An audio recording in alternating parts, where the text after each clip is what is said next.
வணக்கம். அனைத்து உறவுகளுக்கும் எனது இனிய காலை வணக்கத்தை தெரிவித்துக் கொள்கிறேன். உங்களிடத்தில் மிக மிக மிக முக்கியமான ஒரு ஜோதிட குறிப்பை பகிர்ந்துள்ள வருகிறேன். இதை நீங்கள் நல்ல முறையில் கவனித்துக் கொள்ள வேண்டும். ஒரு ஜாதகர் வாழ்க்கையிலே பிறந்தது முதல் அவர் வாழ்க்கையிலே ஒரு விவரம் என்பது தெரிந்தது முதல் அவர் காலத்தை எல்லாம் கடந்து ஒரு 50, 55 ஆண்டு 60 ஆண்டுகளை வாழ்ந்து விட்டாலும் அந்த இறுதி காலத்தில் அவரிடம் ஒரு அச்சம் என்பது ஏற்படும்.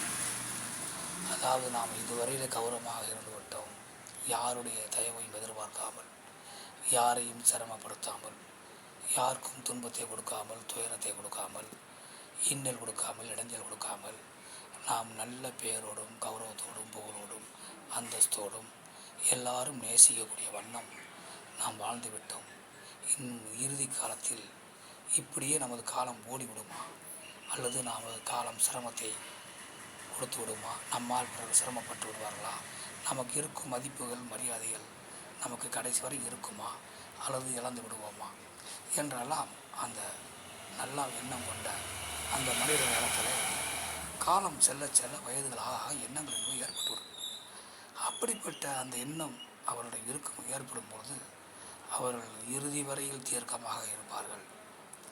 இறுதி வரையில் யாரையும் ஹிம்சையின்றி, இடைஞ்சலின்றி, துன்பமின்றி, துயரமின்றி அவர்கள் நேர்மையாக புகழோடு இருந்து புகழோடு மறைவார்கள் என்பதை பார்ப்பதற்கு ஜாதகத்திலே கிரக அமைப்புகள் இருக்கின்றன.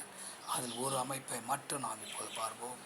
லக்னத்திற்கு 5ஆம் வீடு என்பது பூர்வ புண்ணிய ஸ்தானம், குலதெய்வ அருளை குறிக்கக்கூடிய ஸ்தானம், அதிர்ஷ்டத்தை குறிக்கக்கூடிய ஸ்தானம், முன்னோர்களின் ஆசீர்வாதத்தை குறிக்கக்கூடிய ஸ்தானம், காதலை குறிக்கக்கூடிய ஸ்தானம், இப்படி சொல்லிக்கொண்டே போகலாம். குழந்தையை குறிக்கக்கூடிய ஸ்தானம் அதுதான்.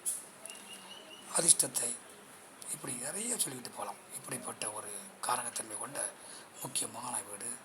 அந்த வீட்டினுடைய அதிபதி தான் பூர்வ புண்ணியாதிபதி.